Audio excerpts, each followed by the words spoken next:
2014 में जब बीजेपी की सरकार केंद्र में आई थी तो केंद्र की सरकार पर 58,60,000 करोड़ का कर्जा था। अब 2024 में जब बीजेपी दोबारा से आप लोगों के बीच में आएगी अपना वोट मांगने, तो इस पे 58,60,000 करोड़ का कर्जा बढ़कर इन्होंने इसको 152 लाख करोड़ बना दिया है। तो अगर आपको कर्जा लेकर हमारी भारत की इकोनॉमी को बढ़ाना है तो वो बताइए, और अगर आप इसको कर्जे को लेकर इकोनॉमी बढ़ा सकते हैं तो उसका रास्ता समझाइए। अब ये नहीं चलेगा कि हम आएंगे, आप लोगों के बीच में खड़े होंगे और सिर्फ ये बोलेंगे, अरे मित्रों हम तो फकीर आदमी हैं, झोला उठाकर चल पड़ेंगे। साथियों, ना ये सुरक्षा दे पाए, परंतु ये बहुत गर्व से बोलते हैं कि हमारी यूपी की सरकार बुलडोजर की सरकार है। बुलडोजर की सरकार का टाइटल लेके इन्हें बहुत गर्व होता है। बुलडोजर की सरकार, इन लोगों को समझ नहीं आता कि बुलडोजर की सरकार का मतलब कोई बहुत अच्छा काम नहीं। तुमने बुलडोजर की सरकार का टैग ऐसे लिया, तुमने गरीबों के घर तोड़ के लिया है, तुमने लोगों के पेट पे लात मार के लिया है। तुम्हें सत्ता में इसलिए नहीं बिठाया था ताकि तुम हमारे गरीबों का घर तोड़ो, तुम्हें सत्ता में इसलिए बिठाया था ताकि तुम गरीब लोगों को काम दे सको, उन्हें रोजगार दे सको, उनके सरों पे छतें दे सको।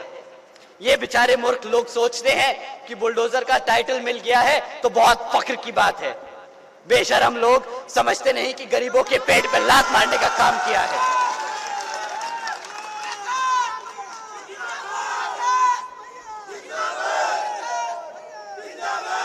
मुख्यमंत्री जी, प्रधानमंत्री जी और बीजेपी के अन्य नेता बोलते हैं बड़े गर्व से कि मित्रों, आज बीजेपी की सरकार ने 80 करोड़ से ज्यादा देशवासियों को मुफ्त में राशन का देने का काम किया है। परंतु इन नासमझों से कोई पूछे कि भाई 80 करोड़ लोगों को अगर तुमने मुफ्त में राशन दिया है तो इसका मतलब 80 करोड़ लोग, 80 करोड़ देशवासी यहाँ के गरीबी रेखा से नीचे हैं। तो आप लोगों ने पिछले 10 साल में हमारे आधे से ज्यादा देश को गरीबी रेखा से नीचे धकेलने का काम किया है। साथियों, इस केंद्र की भाजपा सरकार ने आपको एक तरफ से नहीं कई तरफ से घेरा है। इन्होंने आपको आपके वोटों से कमजोर नहीं, आपकी जड़ों से कमजोर करने की कोशिश की है, आपके भविष्य को खत्म करने की कोशिश की है। ना आपको वो रोजगार देना चाहते हैं, ना आपको वो रिजर्वेशन देना चाहते हैं। साथियों, केंद्र की सरकार सत्ता में आई थी बोल के कि हम सालाना 2 करोड़ नौकरियां देंगे। 2 करोड़ नौकरियों के हिसाब से आज 10 साल बाद ये 10 करोड़ नौकरियां हो जानी चाहिए थी। परंतु आज तो इतना बुरा हाल है कि हमारे युवा साथी है सड़क पर सड़क घूमते रहते हैं कि किसी तरह कहीं पे 5,000 10,000 का काम ही मिल जाए। 5-5 हजार नौकरियां निकलती हैं, 70-70 80-80 हजार लोग अप्लाई करते हैं, उसके बावजूद भी ये पेपर लीक हो जाते हैं। अगर नौकरी देने का मन नहीं है, सरकार का नौकरी देने का मन नहीं है, तो पेपर लीक करके हमारे बच्चों के साथ ऐसा खिलवाड़ तो ना करें। साथियों, इसके साथ साथ जहां पर नौकरी निकल भी जाए तो वहां पे इतना बुरा हाल है कि अभी एक रीसेंट खबर थी, एक रीसेंट हेडलाइन थी जहां पर था कि 90,000 से ज्यादा पीएचडी स्कॉलर्स, इंजीनियर्स और ग्रेजुएट्स युवा साथियों ने एक क्लास 4 की नौकरी के लिए अप्लाई किया था। कुछ चंद हजार नौकरियां थी जिसके लिए 90,000 ओवर क्वालिफाइड बच्चों ने अप्लाई किया। साथियों, अगर आप लोगों को शिक्षा नहीं मिलेगी, अगर आप लोगों को नौकरियां नहीं मिल पाएंगी तो इसका क्या इंपैक्ट होगा? हमारे बड़े बुजुर्ग बैठे हैं, वो जानते हैं रिजर्वेशन का मतलब क्या है, उसकी अहमियत क्या है। अगर बच्चों को शिक्षा नहीं मिलेगी तो ना वो कभी नौकरी के लिए अप्लाई कर पाएंगे, और अगर बाय चांस नौकरी के लिए अप्लाई कर भी दिया तो नौकरी होगी नहीं। जब नौकरी होगी नहीं तो रिजर्वेशन कहां से मिलेगा? केंद्र की सरकार डिजिटल इंडिया की बात करती है, वो कहती है कि हम इंडिया को एक डिजिटल इकोनॉमी बनाएंगे, परंतु आज साथियों सरकारी स्कूलों में 65% ऐसे स्कूल हैं जहां पे आज तक एक कंप्यूटर तक नहीं लगा, और 35% उनमें से ऐसे स्कूल हैं जिसमें सिर्फ एक इंटरनेट कनेक्शन हो।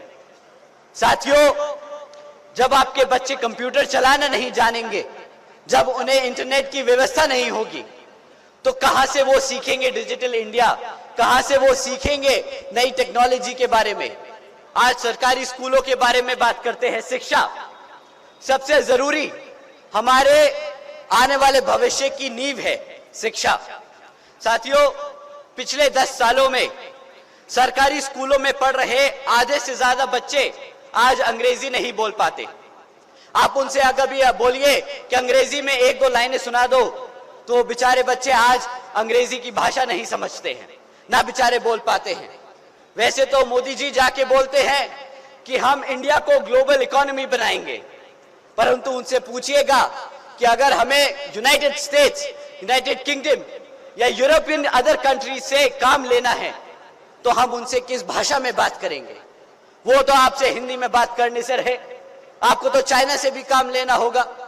तो कैसे हमारा समाज, कैसे हमारे लोग उनसे बात करेंगे, कैसे उनसे हम काम ले पाएंगे, जब हमारा बच्चा 8वीं क्लास का बच्चा अगर आज अंग्रेजी नहीं बोल सकता।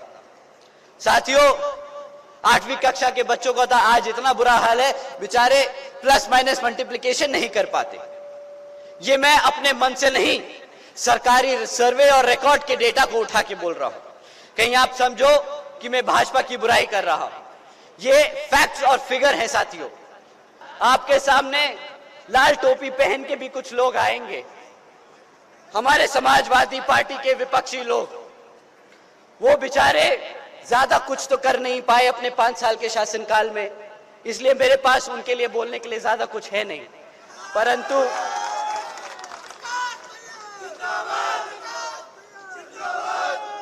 परंतु हमारे युवा साथी एक बात जरूर हमसे बोलते हैं कि भैया वो टोपी पहनकर हमें टोपा जरूर पहना गए।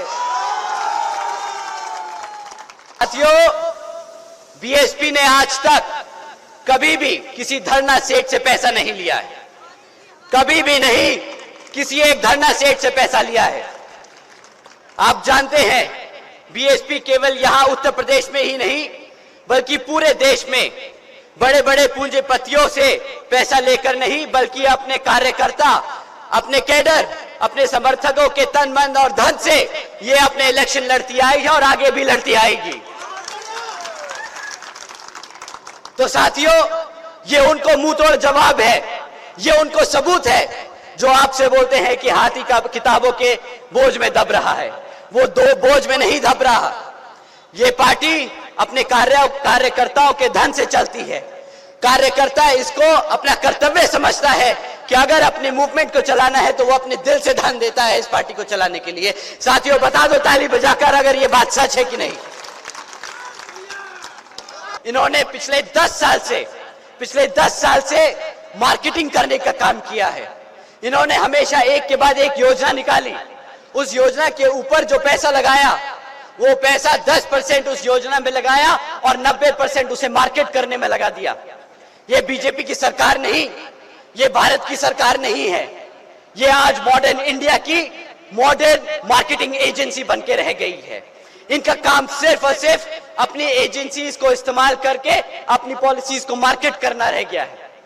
ये सिर्फ मार्केट करते हैं और हमारे देशवासियों को गरीबी रेखा से नीचे धकेलते हैं। करीबन 25 राजनीतिक दलों ने तकरीबन 16,500 करोड़ रुपए बड़े बड़े धरना सेठों की कंपनियों से इन इलेक्टोरल बॉन्ड्स यानी चंदे के रूप में अपनी पार्टियों में लिया।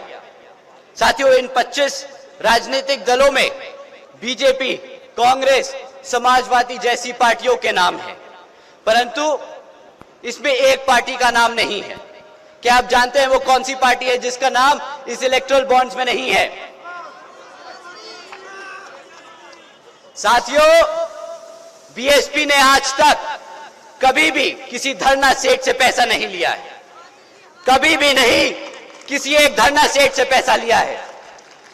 आप जानते हैं, बीएसपी केवल यहां उत्तर प्रदेश में ही नहीं बल्कि पूरे देश में बड़े बड़े पूंजीपतियों से पैसा लेकर नहीं, बल्कि अपने कार्यकर्ता, अपने कैडर, अपने समर्थकों के तन मन और धन से ये अपने इलेक्शन लड़ती आई है और आगे भी लड़ती आएगी। आने वाला समय हमारे युवा साथियों का है, आने वाला समय हमारे बीएसपी का है। तो साथियों, पीछे ना रहना, आने वाले लोकसभा चुनाव में बढ़ चढ़ के हिस्सा लेना और बीएसपी को यहां पर विजयी बनाना। आपके सामने लाल टोपी पहन के भी कुछ लोग आएंगे। ये जिस समाज ने इनको पिछले विधानसभा इलेक्शन में एक तरफा वोट डाला था, जिस समाज ने इनको एक तरफा वोट डाला था, आज उसी जब उस समाज पे पीड़ा होती है, जब उस समाज पे अत्याचार होता है, तो ये अपनी चुप्पी साधे बैठे रहते हैं। बताइए यहाँ पे मेरे मुसलमान समाज के भाइयों बहनों, जब आप लोगों पे अत्याचार हुआ, क्या इन लोगों ने उठकर आपके अत्याचारों के लिए आवाज उठाई कि नहीं उठाई? हाथ उठा के बताइए कि उठाई कि नहीं उठाई?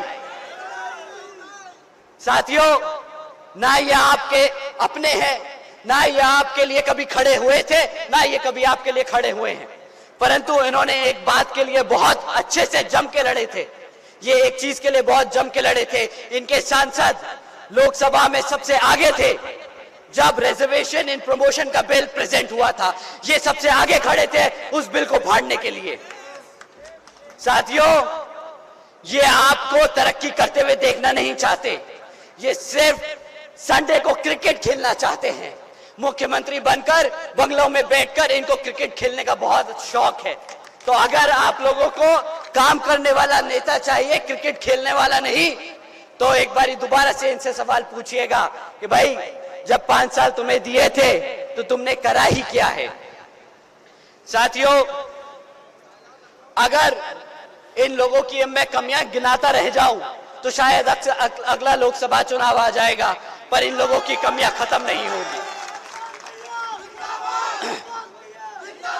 अब साथियों, जैसा कि आप सब जानते हैं, लोकसभा चुनाव आजकल चल रहे हैं, हमारे सर पर हैं, और इसमें हमारी तरह और भी पार्टियां आप लोगों को बुला बुलाकर आपसे वोट मांगने का काम करेंगी, परंतु आपको इस बारी उनको वोट डालने से पहले और उनको आपने अपने बीच में आने से पहले उनको एक काम देना है। उन्हें बोलना है कि इससे पहले हम तुम्हारे मंच पे तुम्हारी मीटिंग में आके तुमसे तुम्हारी बात सुने, हमें पिछले 10 साल का हिसाब दो, हमें पिछले 5 साल का हिसाब दो। साथियों, कभी भी चुनाव आने वाले 5 साल के वादों पे नहीं, अब आने वाले पिछले 10 साल के रिकॉर्ड पे लड़ा जाना चाहिए। आपको सवाल करना चाहिए कि जब तुम्हें हमने सत्ता में बिठाया था तो पिछले 10 साल और 5 साल से तुम लोगों ने हमारे समाज, हमारे लिए क्या काम किए। तभी साथियों, बहन जी के सख्त आदेश है कि बीएसपी कभी मैनिफेस्टो जारी नहीं करती। बहन जी हमेशा बोलती हैं कि जब भी आप अपने समाज के बीच में जाएं तो आप कभी भी आने वाले 5 साल, आने वाले 10 साल के काम ना बताएं। आप लोगों ने पिछले 5 साल और 10 साल में क्या काम किया, आपने अपने समाज के लिए क्या काम किया, वो आप जाके अपने समाज को बताएं। लॉ एंड ऑर्डर की एक बात करता हूं, क्योंकि कहीं शायद ये ज्यादा बुरा ना मान जाए, इसलिए सिर्फ एक लाइन बोलूंगा। एक ऑर्डर इन्होंने पास किया था कुछ दिनों पहले, हमारे यूपी के मुख्यमंत्री जी ने एक ऑर्डर पास किया कि आज से लड़कियां रात को 8 बजे प्राइवेट कॉलेजेस और इंस्टीट्यूट्स में ट्यूशंस नहीं लेंगी, क्योंकि वो उनकी सुरक्षा की गारंटी नहीं ले सकते। साथियों, अगर यहाँ के मुख्यमंत्री जी आपकी बेटियों की सुरक्षा नहीं कर सकते, तो पता नहीं कहां की उनको किस बात की उनको सत्ता में बिठाने का हमने काम किया था।